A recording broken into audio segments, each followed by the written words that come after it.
মুর্শিদাবাদের রেজিনগরের খবরে নজর রাখতে হবে। বোমা বাঁধতে গিয়ে বিস্ফোরণ, এরপর 3 জার বোমা উদ্ধার হয়েছে সেখান থেকে। এক যুবক নিখোঁজ, বেপাত্তা। মুর্শিদাবাদের রেজিনগরের ঠিক কোথায় বোমা বাঁধা হচ্ছিল? লোকালয়ে। গ্রামের মানুষ তারা কিছু জানতেন না, কি বলছেন তারা? রাকিবুল রয়েছেন আমার সঙ্গে সরাসরি। রাকিবুল,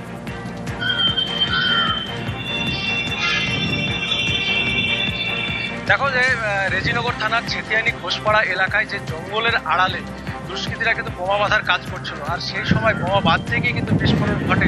বিকট আওয়াজে গোটা এলাকায় কিন্তু কেঁপে ওঠে, আর এই কেঁপে ওঠার পরই কিন্তু এলাকায় ব্যাপক চাঞ্চল্য ছড়ায়।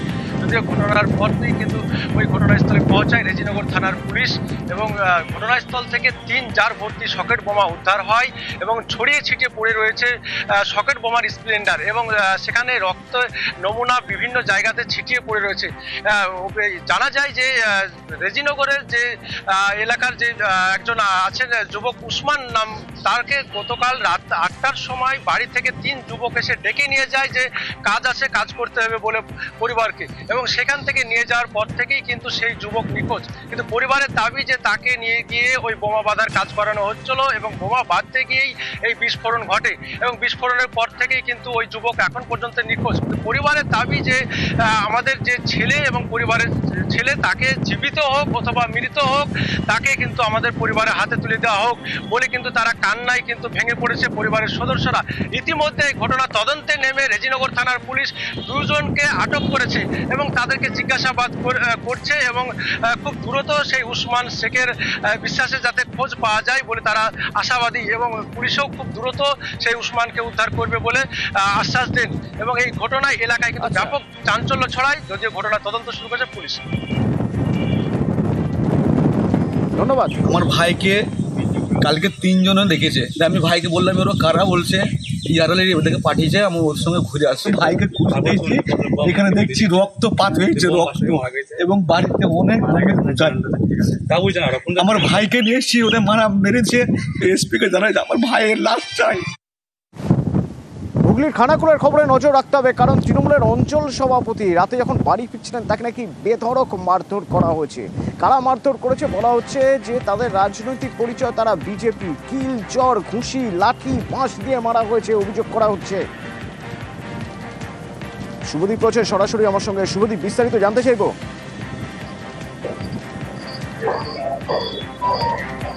একেবারেই দেখো, খানাকুলের মারোখানা যে অঞ্চল রয়েছে সেই অঞ্চলের সহ সভাপতি তৃণমূলের, তিনি গতকাল রাতে বাজার করে বাড়ি ফিরছিলেন, এবং তার যেটা তৃণমূলের যেটা অভিযোগ, সেই সময় বিজেপির কিছু লোকজন তার মদ্যপ অবস্থায় তাকে বেধড়ক মারধর করে। কিল, চোর, খুশির পাশাপাশি লাঠি দিয়েও মারধর করা হয়, এবং তাকে উদ্ধার করে প্রথমে খানাকুল গ্রামীণ হাসপাতাল এবং পরে অবস্থার অবনতি হয়, তারপর আরামবাগ মেডিকেল কলেজ হাসপাতালে ভর্তি করা হয়েছে। যদিও বিজেপির যেটা অভিযোগ, ওই তৃণমূল নেতা নাকি স্থানীয় কয়েকজন স্কুল ছাত্রীর শ্লীলতাহানি করেছিলেন, তাই জনরোষের কারণে এই মারধর হয়েছে। যদিও এই ঘটনাকে কেন্দ্র করে নতুন করে খানাকুলে কিন্তু রাজনৈতিক উত্তেজনা ছড়িয়েছে, কারণ প্রাক্তন ব্লক সভাপতি যে তৃণমূলে ছিলেন তার অনুগামী ছিলেন এই যে আক্রান্ত তৃণমূল নেতা বরুণ মণ্ডল।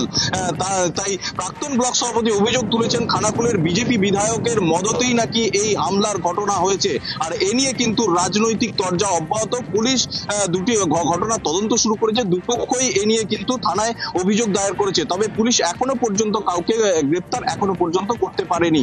অতনুদা, ধন্যবাদ।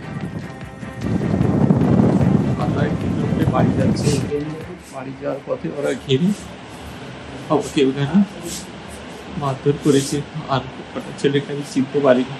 রেবেলেকে ফোন করে, রেবেলেকে ফোন করেছে, তখন আমাকে খুব মারছে, ফট দিয়ে জমিতে মেরে ওখানে ফেলে দিয়েছিল।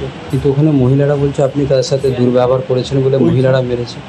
মহিলারা কেউ আমার গায়ে হাত দেয়নি। তারপরে মহিলার দিকে বলছে তোরা সব এই সব কথাগুলো বলবি, আমি যে সব কথাগুলো বলছি ওরা ওই কথাগুলো সব শিখিয়ে দিয়েছে ওই মহিলাকে। ওখানকার যে বিজেপি প্রধান, তার স্বামীর নেতৃত্বে এবং এই খানাকুলের উন্মাদ বিধায়ক আছে, তার নিজের স্বার্থ কায়েম করার জন্য এবং একটা গুন্ডারাজ কায়েম করার জন্য খানাকুলকে অশান্ত করছে।